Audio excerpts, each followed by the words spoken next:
ไปบ่เอาท่านบอกว่าเอาเป่าเดียวพอเอาช้องเหรอวะช้องได้โอเคเอาชามไปเลยเหรอวะย่านเพิ่นมือไว้ไหนย่านมือไว้เต็มระบบบัดนี้นะเต็มระบบแต่ว่าไฟเฮานี่แหละยังได้เพิ่มทันได้เพิ่มโดยเอาสิเอาใส่เพิ่มมาบุญเงินบ่มีเป็นบ้าอะไรแม่มันต้องมีอีกดอกนึงอยู่นี้โดยมันบ่ถึงแล้วก็มีอยู่หั่นดอกนึง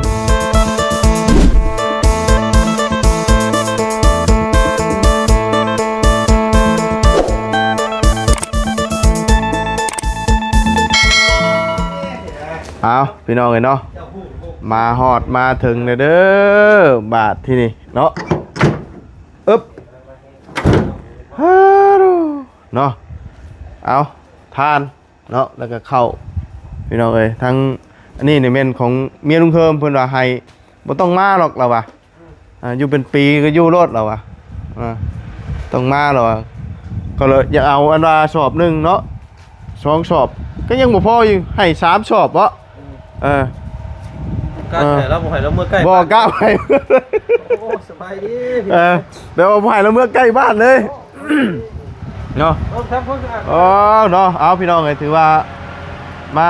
ตุ่มมาโฮมกันอยู่นี่มื้อนี้เนาะเอาพี่น้องเอ้ยสบายดีและสวัสดีพ่อแม่พี่น้องกันเบิดสุขุทุกคนตอนค่อยค่ำลงแรงเนาะพอดีว่าเฮามาฮอดมาถึงแล้วก็สิเอาเข้าของที่ว่าเฮาเตรียมไว้1ข้าว1น้ำเนาะใส่อะไรลุงเคิมพี่น้องเอ้ยโทรมาหาคุมื้อนะกินฮอดเด้เพิ่นว่าเนาะโอ้มันสิรับไปนอนเป็นบ้าใช่บ่มาดีว่าเพิ่นเอ้ยเนาะผู้พี่น้องเอ้ยเนาะจุไฟถ่าเลยได้บ่ค่อยจุอุ่นขึ้นอุชาจุอยู่แล้วค่อยแม่นบ่โดนถ่ายทุกสิเป่ายังนั่นอันเมียเจ้าเอาว่าทานให้3เป่าโหทานก็คือเก่าแล้วบ่ได้เอาอันว่าเต่ามาเนาะเฮาก็เอาทานใส่นี่โดนละบ่ได้มันบ่มีแนวชื่อเต่าอีกบ่ต้องชื่อเต่าได้ชื่อนี่ได้ผู้ได้เงินหลายนะห่วยอย่าบอกนี่นะเฮ้ยมามื้อนี้ก็น้ำมันยังบ่ได้เติมอยู่บ่ได้เติมเลยได้บ่เติมชั้นน้ำมันบ่เบิดสิรอขี่รถน้ำฟรีอยู่เบิดไหนเบิดคักเบิดเน็ตเลยเนาะเบิดคือกันบ่เอ้ามื้อนั้นก็เคาะขอนช่ำอันว่าให้เมียก็ได้ข่อยวาเลนไทน์นั่นก็ได้ข่อยบอกกับเมียข่อยอยู่ว่าผากแต่เข้าแต่น้ำมาบ่ได้ติดมาในบ่จากร้านจักใดวะโอ้ยเจ้าจะว่าแต่เจ้าถอข่อยยังบ่มีใช้ได้แล้วว่ะโยกไปข่อยทำด่างบ่ปีนี้ว่าขอโทษขอไว้หลายแต่งตัวคือปอดงอนในน้อยนึงพี่น้องมื้อนี้นะเสื้อผ้ามันบ่แห้งอย่าเว้ากันเด้อพี่น้องเด้อเบิ่งเขาอูดไฟจะเสื้อผ้าเจ้าเลยเฮ็ดมันจะดีแหลนเนาะว่าจันทร์เป็นจุดกินเหยื่อพี่น้องเอ้ยเนาะบ่เห็นจักดีว่าเสื้อผ้ากันอยู่หั่นบ่ได้ชนยั้งทางนั้นเนาะชิเจ้านี่โอ้มาเฮ็ดเจ้าถิ่นแบบนี้บ่ได้เด้ชิเจ้านี่อย่าเด้ข่อยเจ้าถิ่นเด้ข่อยสิบอกให้โอ้เจ้าถิ่นนะเฮาบัดนี้เนาะโอ้พี่น้องว่าสบายดีเนาะจุไฟโอ้ยข่อยหันทำไปทั้งนั้นก็ทำน้ำมานี่นะโอ้ยฮุบก่อนพี่น้องเนาะพอก่อนติดนั่นล่ะเนาะได้อยู่แป๊บนึงเดี๋ยวฟ้าวลายเดี๋ยวเฮาเอาทานมาถิ่มใช้น้ำหน่อยนึงเดี๋ยวบ่ใช้ก็ได้บูเด้ข่อยมีฟืนอยู่เนาะใช้ฟืนอาจจะใส่ทานให้ข้าวน้ำ1นะบ่ยังแล้วยังบ่ทันได้มาครับนี่บ่ได้คิดว่านี่ไปได้บ่มีเข้ามาเพิ่นก็ไปเอาลงมาก่อนได้เลยเดี๋ยวแป๊บนึงคำว่านี่น่ะเนาะบ่มีบ่ได้ชื่อผ้าไอ้โต้ใช่มั้ยเนาะบ่นี่ดูได้ชั่วมือนี่มาใกล้ได้ให้หัวได้มากันเพิ่นมามีลุงเอ้ยสบายดีสบายดีมีหยังเว้ามาโดดขอชนขอเช้านำนี่แหละโอ้ขอชนขอเช้าบ่โดยนอนนอกได้อยู่แล้ววะนอนนอกนอนหยังน่ะฮะไฟอยู่นี่ก็ได้นี่จุไฟเนาะได้บ่จันเด้ได้มีหยังให้ช่วยแน่นี่แล้วมื้อนี้ก็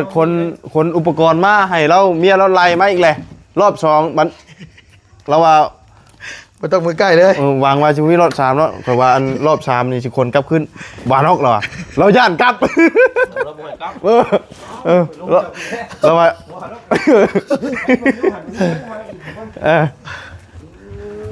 ใช้ไปขึ้นไปล่าขึ้นเทิงกูเจ้าน่ะ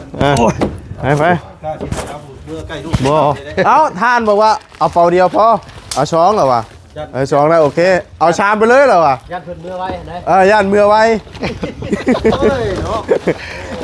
ผ้าห่มเมียข่อยบ่ได้ออกมาบ่บุญ เอามาเบิดนั้นเนาะ อีหลี มาเบิดนั่น แล้วข่อยเว้าว่าบ่ได้มีเงินติดมานำบ่นางจากร้านจักใดวะถ้าจะว่าจะข่อยบ่มีเงินใช้สันผ้าใส่หัวนั่นล่ะวะยูบไปข่อยเอาเบิดคักเบิดแน่เลยเนาะ ตัวนี้ของข่อยตัวนี้ เจ้าบ่ เต่าแก๊สตั้งแต่ปีกายนี้เด้ เอามายังจับแกะ เอาเต่าแก๊สปิกนิกอันนี้ อ๋อนี่หมายถึงว่า เออ มึงกลัวพี่น้องเอ้ยจักซ้ำใด เข้า เมียซื้อข้าวมาให้กินวะเจ้านั่นเด้อ มาฮึบไปพี่น้องเอ้ยคนครัวมาได้บ้านนี้นะเต็มระบบบ้านนี้นะ เต็มระบบ เต็มระบบ แต่ว่าไฟเฮานี่แหละยังได้เพิ่มทันได้เพิ่ม โดยเอาสิเอาใส่เพิ่มมาบุญเงินบ่มีเป็นบ้าอะไร แม่มันต้องมีอีกดอกหนึงอยู่นี้ โดย มันบ่ถึงแล้วก็มีอยู่หั่นดอกหนึงมันบ่ได้เนาะ โอ้ใครได้โทรมาดิ แบบนี้แหละพี่น้องเอ้ย เอาบ่เพิ่งจับในกล้วยนี่ ว่ากล้วยในมื้อนั้นนี่เนาะ ทั้งที่ผู้น้อยผู้นุ่มแบกข้าวสารให้ผู้เฒ่าแบกโอ้ยพอได้มาพี่น้องเอ้ยโดย มีหมุดนะเข้านะ ฮะ หมุดแดงน้อยมันหอมเด้ แม่น ไม่บ่ แม่นข้าวไหม้มันหอมเด้ โทรมาเบิ่งพี่น้องเอ้ยขออนุญาตได้เพิ่นก็เป็นมึงเด้อ มันหอม โอ้ เนาะ แดงอ๋อหลายแท้นี่ เอาหมุดแดงน้อยก็บอกอยู่เด้เนาะ โดยโคมกับข่อยบ่ได้สากไว้บ่บุญเด้ เบิดเลย เอาขีดมา เบิดเลย ไตออก เออๆ เห็นเด้พี่น้องเอ้ย ฮะ โอ้โหคันแทบอันนี้ เอาหมุดไว้อยู่ โดย หมุดแดงน้อย เห็นเราไปดึกนี่นี่ตุ๊กไงนึง โดยเอ้ยสบายดี เจ้าไปลืมอีหยังบ่ มีหยังอยู่หั่นเอาลืมหยัง ฮะ ลืมหยัง กระแจบรถบ่แม่นบ่กระแจ กุญแจรถแมนอยู่โอ้ยเก็บไว้ให้ในเอ้ย นอนดิ อ่า อันมาแค่ห้ำกับคันบ่แค่ ถ่ายคลิปอยู่เด้อเฮาสิบอกให้ถ่ายคลิปอยู่เด้อยังถ่ายคลิปอยู่เด้อ โดยตอนนี้แหละ บัดนี้ได้ FC สิฮู้บัดนี้แหละโดย เอาเลยเด้อบัดนี้ก็ดีแต่บ่ลืมกระหำเรา โดยมาเข้ากันพี่น้อง มา มาเข้า เมาหยอกพี่น้องกันเนาะทั้งเอ้ยเรา โดย อันก็มีสูตรบ่ ฮะ มีสูตรบ่ มีสูตรเชื่ คือว่าเอาตัวนี้ว่ะสิเข้าใหม่กว่าตัวเฮามานี่ตัวนี้แม่นเข้าใหม่เข้าอันนั่นบ่ บ่ได้ซื้อ มัน เอาตัวเฮาซื้อเอามา ยัน เนาะ ยันเป็น เป่าไม่แล้วมัน ยันเป็นเข้าชื่อเด้ เข้ามาเอาเลยมา เข้าชื่อจ้ะ เอาถ้วยมาในบ่เพิ่งเอ้ย คำว่าเข้า เอาเป่าห้องสีติดเลย แม่นอันนี้ยันเข้าเพิ่นซื้อแปลว่านั่นมันสิมาซะ แต่ว่าคอยว่านั่นอันมาเอาก็ได้ดอกอันว่าเฮาเพื่อเฮาหนึ่งเฮาอันเพื่อเฮาแกงเฮานั่นนั่นนี่เฮ็ดอยู่เฮ็ดกินจักเพิ่นสิมีหยังพี่น้องเอ้ยมาให้เฮ็ดถ้าติดตามเบิ่งนํกันเด้อจะว่าจกออกมาหมักกอกบ่อยากตำแจ่วให้กินได้ลุงเฮิมบ่อยาก เบิ่งรอบหน้ารอบหน้า โดย คลิปนะ อย่างว่าอันนี้นี่เป็นคลิปเดินทางมาฮอดพี่น้องเอ้ยอันนี้บวงตั้งแต่สมัยข่อยผู้ใดนี่นะ ตัวกินยันเป็นโรคได้สิ บ่ได้เป็นแล้วตั้งแต่ปีกายนี้ข่อยล่างยังได้เรียบร้อยตั้งแต่เอาต้มมาม่าให้ นี่ เพิ่น ถ้วย เด้ นะบ่เพิ่งไปล้างในบ่เพิ่งบ้านแน่ แก๊สปิกนิกเด้อของ ไป ข่อย เรามีเนาะห้องน้ำแล้วเนาะข่อยคนขี่ย่านใช่บ่ข่อย นี่ห้ อ๋อห้ อ อง ง น้ำ น้ำอยู่ในห้องน้ำอยู่ในบ่จั จาน นอยู่ใน อันนี้ห้องน้ำฉุกเฉินชื่อ โดยหมู่พวกมาหาก็จะเข้าทางนี้ก็ได้ มันเป็นห้องน้ำ แต่ว่าลุงน่ะยังบ่ได้ต่อไฟเอาเข้าไปพี่น้อง เพราะ เอ้ ว่าย ถ้าเขาสิอาบน้ำอาบอีนมันบ่เป็นตาเนาะ คันว่ามีทางกอาบได้ โบกึ่งปึ้งอยู่ เบิ่งอยู่บ่ เออ โอ้ตายแล้วเนาะ ในเนาะ ข้างในเนาะ อยู่ได้อยู่ ได้ห้องน้ำข้างในอยู่ห้องน้ำอยู่ในตู้อยู่ ปลอดภัย โดยแต่ว่าก็คือคอยเว่าแหล้ว แนวความ ผีเว้ย จังแท้ มีหยังบ่มีหยังบ่มีหยัง เอาทานลงแล้วยังเหลือเด้ มีหยังนะ ผ้าห่มยังเหลือผ้าห่ม ฝึกที่รับมีเนาะเตรียมมึงลายอยู่บ่จันลายอยู่บ่ โดยให้เบิ่ง เอาหิวข้าวก่อนนี่ พอบ่ ได้ โอเคชำนี่ ได้แล้ว ทิปข้าวเมียข่อยเอาให้มาอยู่บ่ ลืม โอ้ย บาดนี่ข่อยก็ เจือกๆอยู่บ้านนี่ กระโตข่อยก็ลืม เพราะว่าจะเอาทางน้ำก้อนอันมาหนึ่งยังลืม เนาะ บัด สนใจบอกว่านะก็เตรียมทิปเข้ามาให้เด้อว่าเดี๋ยวเราลืมถึงพี่น้อง เขา เอ้ย จงใจจะได้ซื้ เอาเว้าดีได้แล้วเว้าอยู่ นี่เอาจะทำเอาให้ โดย ป่าที่ลูกที่ดิ้วน้ำมันนี่กันก็ได้ดอก จำเป็นแน่นอน โดยเดี๋ยวไปกดแป๊บนึงมาประจันมา เอา ลูกกุ๊กกัวเลยพี่น้องมันมาแหละมันเจ้ามาหา เจ้า เจ้า ก็ ก็ยัน กินบ่มีข่อยชื่อไว้อีกมื้อนะ กินอย่างนั้นยังว่าอยู่แต่ละมื้อเนี่ยมีแต่คนมาทานยังว่าอยู่ บ่ เมื่อวานเมื่อก่อนนี่บ่ไล่มื้อเช้านี่บ่เสียง บ่ รอดไปนิดนึงข่อยมาเยื้องนี่ให้ข่อยได้มั้ย เอามาอีกแล้วมันยังทานนั่นตับชิ้นเปื่อยบ่คืออยู่ฉันเนาะ ใช่พี่น้องเอ้ยมาเข้าก่อนเนาะพอเอามาคำ มาคำพี่น้องไอ้กับหมู่พวกมากะบ่โทรบอกลุงนี่ก็เตรียมตัวแล้วค่อยไปเอาของเมียเจ้ากับโอ้บ่ต้องห่วงก็ได้หรอวะพักเช่นหนึ่งเราคิดเป็นอาหารได้หรอวะบ่ต้องอดตายหรอกหรอวะเคยเลยว่าโอ้ยขนาดยางหุ่งนกยังเฮ็ดได้วะ ยางหุ่งนกยังเฮ็ดเป็นอาหารได้วะแม่น โดย ถ้วยค่อยตัวนี้เอามาแต่เฮือนเอามาเมียว่าเอาไปเบิดรถแล้ววะเนาะ ใส่เบิดคักเบิดแน่แล้วบ่อยู่ในนั้นน่ะ เบิดแล้วว่าเพิ่งเบิดแล้วเนาะ ผ้าห่มหมอนเน่าไม้ข่อยอยู่บ่หมอนน่ะ เอามาเอาเบิดแล้วเหรอวะ จะได้ว่าบ่บุญเด้อ เบิดแล้วเนาะ โดย โอ้ยพี่น้องเอ้ย มีแต่ว่าสิลุงมาเข้าอันนี้เข้าใหม่เนี่ยมันเป็นฟอง หนึ่งว่าน้ำกะทิ บ่แม่นข่อยบ่ได้ล้างข่อยใส่เกลือแล้วอันนี้ โดยเอามีแต่ พึ่งก็เย็นนึงอีลายได้มาอยู่เพิ่นน่ะปั้นค่อย โหได้เนาะอีหยังเพิ่นว่าอยู่บ้านท่านอย่านิ่งดูได้บ่ อยู่ได้เลย ปั้นหัวปั้นควายลูกท่านเด่นก็ ดังเลยว่า ฝากเนื้อฝากตัว ขวดเจ้าบ่เนี่ย หวดเจ้า หมายความว่าเมียข่อยถ้วยก็ถ้วยข่อยบ่ แม่นถ้วยเจ้าตัวนี้มีแต่โหลนี่ของข่อย แต่เมียข่อยน่ะเราใส่ถ้วยเล็กแบบนี้แล้วเรายันผัวเราเวลาต้มกงต้มแกงเนี่ยเราใส่นี่แหละข่อยให้ บ่เฮากับบ่ต้มแน่เนาะโอเค บ่บางเชื่อใส่ของฮ้อนได้เนาะว่าจันเนาะ บ่เป็นหยัง อย่างเปื่อย โดยยันอย่างมันละลายพี่น้องเอ้ยมันมีนี่คันเอาใส่ลาบใส่อย่างนี้ได้อยู่ ใส่ แต่ ลาบ ว่า ใส่ก้อยใส่น้ำจิ้มเจียวแล้วเนาะ ก็ใจเย็นใจเย็น ค่อยเป็นค่อยไปนะพี่น้องเนาะ หัวเชียงเพิ่นเอาช้างมาใส่ บ่ไหวแล้วทั้งนั้น มา ไปล่างบ่ บ่ได้บ่ ได้อยู่ ไปอันว่าเอาโคมนั่นโคมในอันว่านั่นหั่นอันแนวล่างถ้วยล่างบวงหั่นอยู่พุ่นพี่น้องเอ้ย ทาง เมียน่ะมันบ่แซ่บได้มะพร้าวได้กินนดเจ้ากินก่อนนดมันบ่แซ่บคันว่ากินนี่นั่นน่ะ ข้าวกล้วยเข้าท่านได้นั่นมันบ่ได้เด้ บ่ได้มันบ่ได้ เนาะ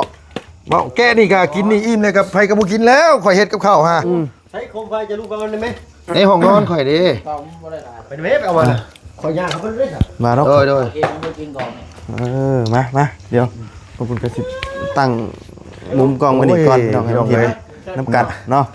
มาทำจิ้มก่อนกันจิ้มเอา มา มาสันเนาะ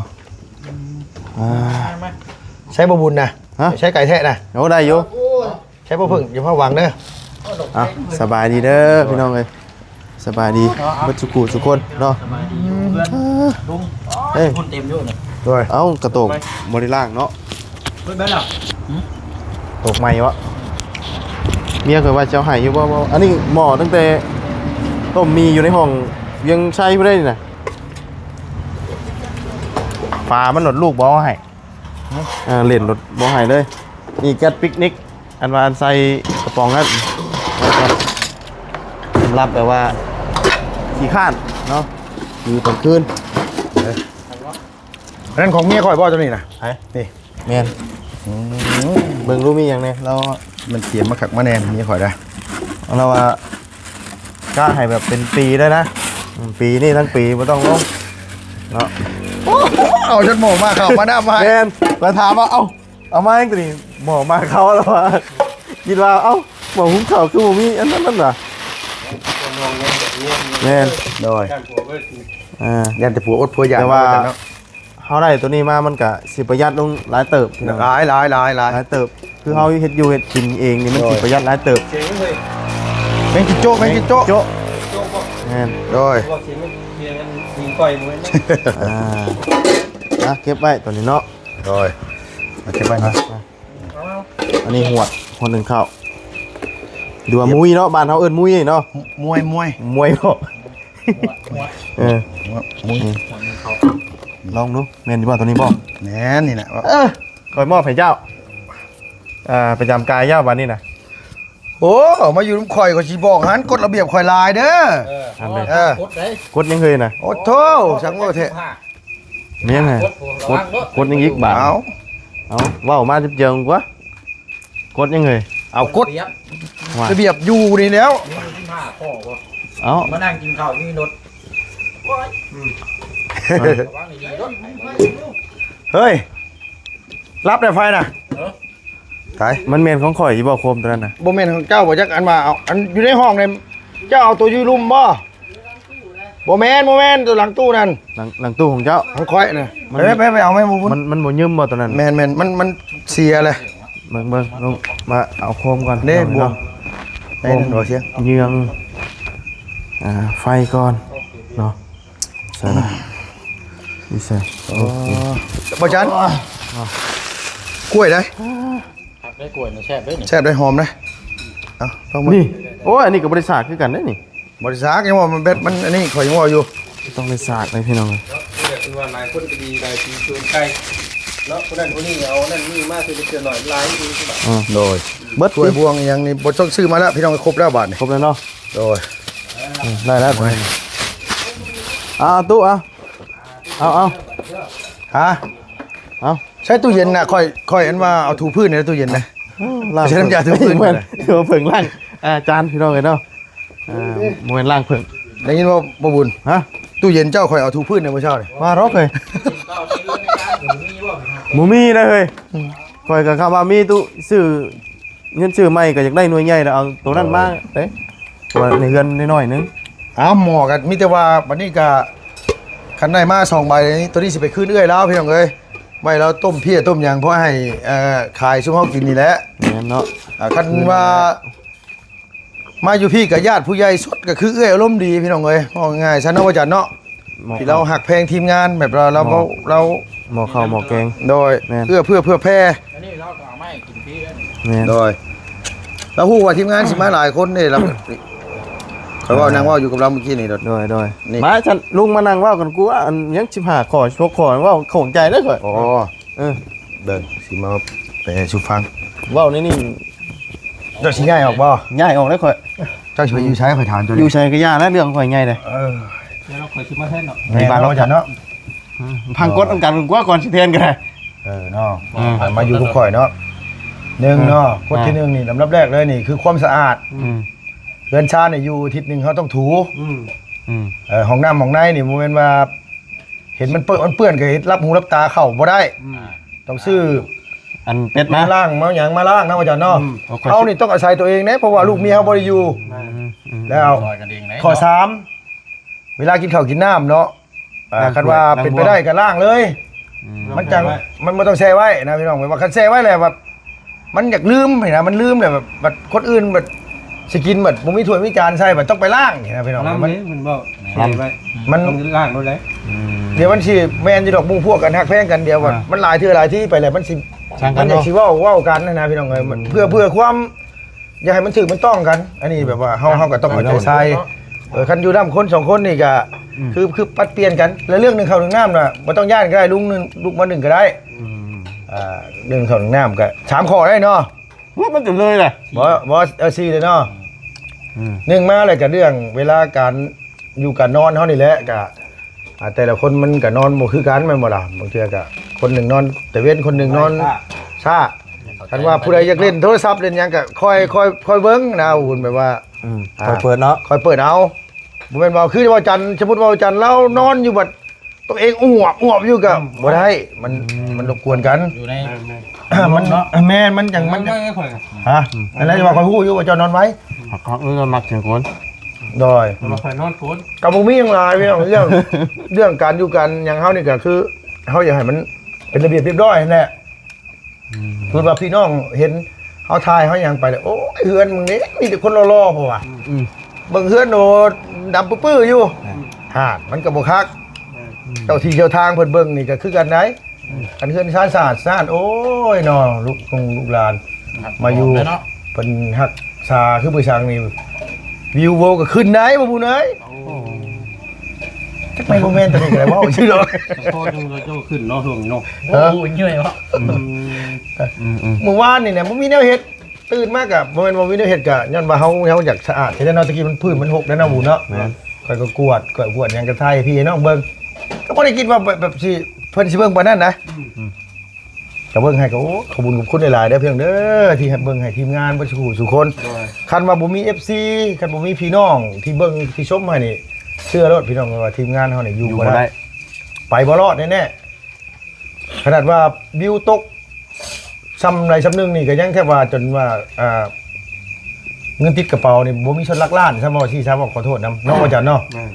เป็นยังจังอยากมาเซาบ้านเป็นหลังอยู่ซี่นี่คือหนึ่งมาลำดับแรกเลย คือเขาจ่ายบาทเดียวแหละเขาได้นอนสบายอุ่นใจแม้จะไปเช่าห้องเนาะอาจารย์เนาะแต่ละมื้อนี่นะเจ้าต้องกังวลเรื่องห้องมื้อละ200,000มันลำบากตัวนี้พี่น้องมันลำบากวันนี้เขาอยู่จ่ายแหละอยู่เลยแหละพายจากหมู่พวกอยากมาเล่นมาเอ็นมานูมานอนกับนอนนั่นแหละบอกง่ายก็คือเรื่องเวลาเนาะสิ้นเดือนมาเก็บเงินเก็บทองจ่ายบ้านจ่ายทองนี่ก็โมเมนต์ว่าโอ้ยข่อยมานอนเดือนนึง2 มื้อ 3 มื้อนึงอย่างสินะ ไม่คิดแบบนั้นเนาะ ไม่คิดแบบนั้น หาน้ำค่าไฟ บอกไงว่าให้มันพายอยากนอนจะคืนกับยานะพี่น้องพายนี่ก็มันให้มันลงตัวให้มันถึงมันต้องกันทุกอย่างอ่ะมันจะเป็นทีมมันจะเป็นระบบแม่นบ่ประหยัดคันไหนมันโมเมนต์เจ้าเถียงเขาได้บอกเดี๋ยวนี้โมเมนต์แน่มันนี่โมเมนต์แล้วนี่บอกกินเบอร์ปลาเขาเนี่ย หมูเทเนาะเขาก็หิวกันนะ เชื่อดีกว่าเนาะอีบาปแล้วเดี๋ยวเราไปสร้างสวยร่างบวงจากอยู่เมื่อกี้นี่เลย ดีแล้วเจ้าเดี๋ยวยังมีครับมาเพิ่งพาเพิ่นต้องบ่กินก็ยานะเขา เมื่อไร ต้องเฮ็ดให้เพิ่นเบิ่งก่อน คือหมู่คือพวกมาสิครับบ่ได้กินกับบ่ได้เด้พี่น้องเอ้ยเนาะนั้นเฮา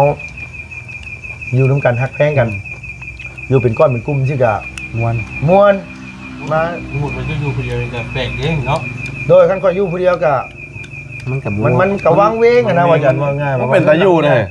บ่ข่อยอยู่ก็อยู่ได้อยู่บ่ เพราะมันเทือนหลังใหญ่เพราะมันอยู่ผู้เดียวมันก็บ่คือ แม่นนั่นข่อยยังสิเอิ้นเรียกอันว่าเอิ้นเพิ่นมาจะอยู่ข่อยได้บุญเด้ว่าข่อยเฮ็ดความสะอาดเรียบร้อยแต่ว่า เมื่อโทรมากินฮอดได้เพียนกินฮอดได้เพียนอยู่พี่น้องเลยเนาะ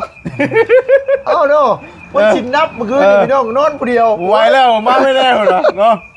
ยัน ถาม ที ว่า นะ มีอย่างบ่นอนเรือนหลังนี้ลุงบอกเลยพี่น้องว่าบ่มีแบบว่าบ่มีแบบมีเสียงมีอย่างเฮ็ดให้เฮาย่านนะว่าจันแบบคำมากกับมีแต่แม่งไม้แม่งตอกเลยเงียบสงัดบ่เคยแบบว่าได้ยินเสียงเท้าเสียงย่างคือว่าเสียงแมวเสียงหยังสินะแบบตึ้งตึ้งตั้งแบบนั่นแหละบ่มีสมอย โอ้ยมือน่ะข่อยนอนน้ำเจ้านั่น นั่น ตก น่ะ ใจเบิด เสียงกล รถ10 ล้อแล่นผ่าน แต่ว่ายอมรับว่าเสียงรถดังเลย โดยกัดเสียงรถดังนี่ก็ถือว่าดีอยู่พี่น้องดีมองได้เปล่าจันหนึ่งมามันปลุกเฮาแต่เช้ามันสิเฮ็ดให้เฮาตื่นเช้าได้ คือเอ้าลุงมาอยู่นี่ตื่นเช้าก่อนบ่บุญชั่วมือได้พี่น้องเอ้ย ค่อยจะตื่นเช้าอยู่แต่ว่า บ่ได้ลุก ไม่รู้กันนอนต่อพยายามนอนต่ออย่างเดียวนะเอามันนอนบ่รับ บ่ บ่ ได้ เต็ม มี ที่ หยังหลายดอกก็ได้ว่าเฮามาอยู่หนึ่งมาลำดับแรกกันยังว่าอยากให้มันถึงมันต้องกันให้มันหักมันแพงกันนะพี่น้องว่าไงก็แบบซอยกันเอ้าไผได้บาทที่นี่ เนี่ยอีกบ่ บ่บุญสารวัตร อันนั้น โดยบ่บุญเอ้ย สบายดี สบายดี สบายดีลุงครับ โดยอยู่เฮือนเด้อกำลังถ่ายคลิปอยู่มากินข้าวกินน้ำเด้อมื้อนี้เด้อพอดีว่าบ่บุญแล้วเอาถ้วยเอา มาครบแล้ว วงยังครบไปแล้ว บ่ต้อง มา ย่า ช น มมาแซวกันอยู่นี่แหละบัดนี้ เรื่องอาหารดิ ขาดแต่อาหาร เนาะ จะมาตามไปเด้อจะมาตามไปเด้อ โดยพอดีแล้วอันว่าบ่จันเพิ่นว่าอาสิมีแนวมาให้เฮ็ดกินอยู่เพิ่นว่า แต่ว่าจักสิแม่นหยังบุข่อยว่ายันข่อยฮู้แล้วว่าแม่นหยังมะกอกข่อยว่ามะกอกตำแจ่วมะกอก เจ้าตกใจแน่นอนสิ่งนี้น่ะ รางวัลให้เด้อเด้อ โอ้โดยโอเคมาดิกูดเอาแม่นบ่วะถึกบ่ ของ โดย ตาอิ่มน้ำแท้มีรางวัลให้ เบิ่งทางนี้นะไม่ได้เห็นมาใกล้ก่อนจ้ะ เนาะใครเราค่อยอยู่ประจำอยู่ โดยเจ้าโอเค ไปนอนประจำอยู่ไปขอแหบนี่แหละครับ โดย เนาะ เจ้าข่อยบ่ได้ดีใจปานใดได้บ่มีเนี่ยฝากในตอนเนี่ยสะพายสิพิวเลยคือว่าเสียงมื้อเช้านี่ก็ลุงเขามีเนี่ยสะพายเจ้าไม่ไปเอาไม่ล้างรถเพิ่นว่า มักอะไรยังไงมากล้วย ช่างมากล้วย เอาเสื้อผ้าห้านเอ้ยร่มดีมาให้ มา ข่อ ฝาย กอันให้เราซักนะ ให้เราซักนะเอามาสะพายข่อยว่านึกว่าเป็นเงินเป็นหยัง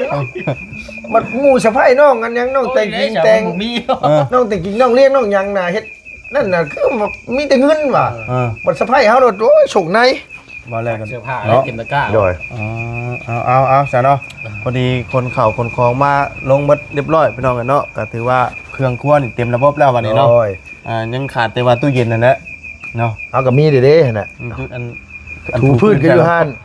แช่น้ำก้อนก็อยู่หั่น ว่าขอแบ่งเสียค่าใช้จ่ายน้ำได้นี่ โอ้ได้บ่จันได้ เรื่องค่าใช้จ่ายเดือนนี้นะพอดีทั้งเอื้อยเพิ่นซอย โอ้ย เนาะ ผมขอบใจเด้อเถื่อเด้อโดย ซอยค่าเฮือนเนาะเพราะว่าทั้งเอื้อยเราเห็นเฮามาอยู่สิแล้วเราก็ฝากเงินมาให้ทั้งมาบุญเนาะจ่ายค่าเฮือนเราอะ